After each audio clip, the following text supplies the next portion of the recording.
In this video, I'll show you how to add files to your project in Lovable. First, open Lovable in your browser and log in.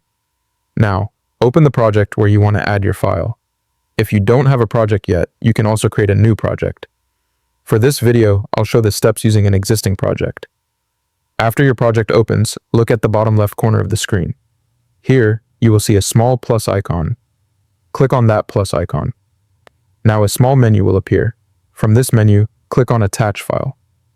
After that, your file selection window will open. Now simply choose the file you want to upload. You can select any supported file, like a document, image, or data file. Once you select your file, click on Open. Lovable will start uploading your file automatically. Wait for a few seconds. When the upload is finished, your file will be attached to the project. You will now be able to use this file inside your project conversation or workflow. This is the easiest way to add files to a project in Lovable.